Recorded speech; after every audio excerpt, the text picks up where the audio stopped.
I got Mikail Kamara. Start with Jeff and go to Seth. Yeah, Mikael, just your thoughts on the way your defense has played again today, but all year. I think it's total of 7 offensive touchdowns allowed in 9 games. Just what goes into that, and what went into it today?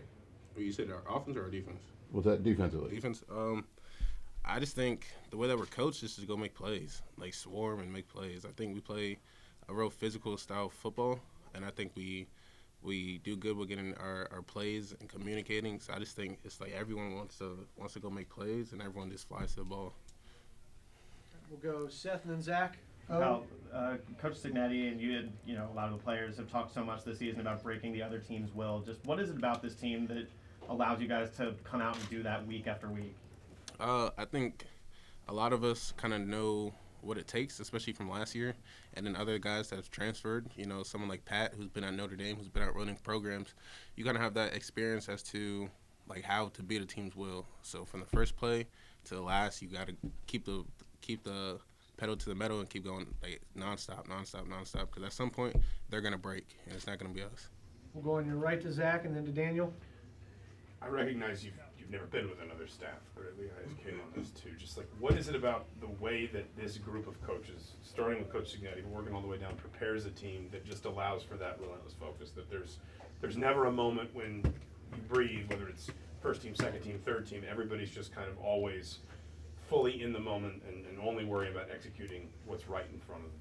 I think it's a mixture of just good leadership from every single coach, and then also I think Sig recruits a lot of players with that mindset. A lot of players, because he doesn't really go out for the 5 stars or the super talented people, but he goes for guys who wants to work and get better every single day. So I think with that mindset going into every single practice, and everyone kind of understands like the standard now. So everyone just goes out there and just tries to perform and do what they need to do for their brothers and do what they need to do for their position coaches.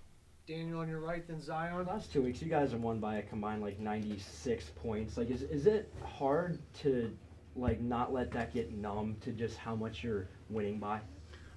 It definitely is. I think again from last year, I think even someone like me, I let that kind of get to my head a little bit, and just knowing now that it's a different, we have a different goal. I feel like last year, again, we're new to the Big Ten, and we didn't really know what to expect, and we started winning some games, and we started to understand we're good.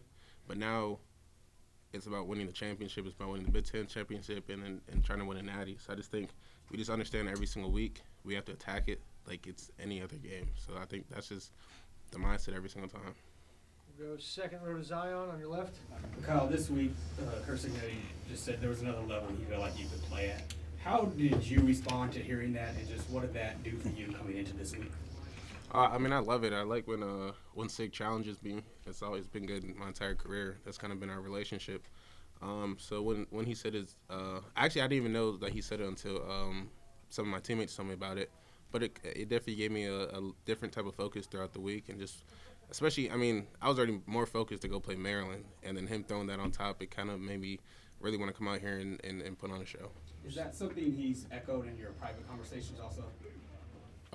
As far as what? It's just saying there's another level you can play at? No, not necessarily. That's just, he knows how to get me going. I would say that.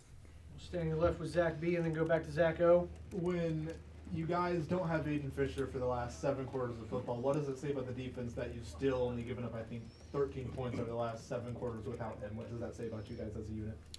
This says that, we got good coaches who know how to get the rest of the guys going. We have great players who's ready to step into any single role. Don't get it twisted, that Fish not being out there is definitely an impact felt, but I think the guys that stepped up and did their job was, had a good performance, and he's been a real good leader off the field. He was real in it on the sidelines, communicating and motivating guys. So I just think, him being on the sidelines, him still being here was a huge factor as well. Go Zach O on the right. Going back to sort of like last year and maybe at times becoming a little bit numb to those results, do you get to a point where when you guys have like the highest possible ambitions, this sort of result, these sorts of performance almost become validating, like they almost become fuel in a way? Yeah, because I feel like, again, we're still Indiana at the end of the day. So now if we go and play Maryland and only win by a touchdown, they want to doubt us again. So we got to every single week we got to make sure that there's no doubt left at all, and make sure that we continue to prove that we're a real contender. Nick on the right, last one. You guys had over 40 minutes of time of possession. What does it do for you guys as a defense when the offense is on the field for such a large portion of the game? I mean, it gives us some time to rest, so that's pretty nice. But, I like playing football, so I would like to be on the field. But it definitely gives me some time to rest, and it helps overall. Like, getting into this part of the season, we get to have blowout wins like this and kind of take us out of the game and kind of help our bodies out a little bit. It's great. Great. Thanks, Mikail. Appreciate you. Thanks, Mikael.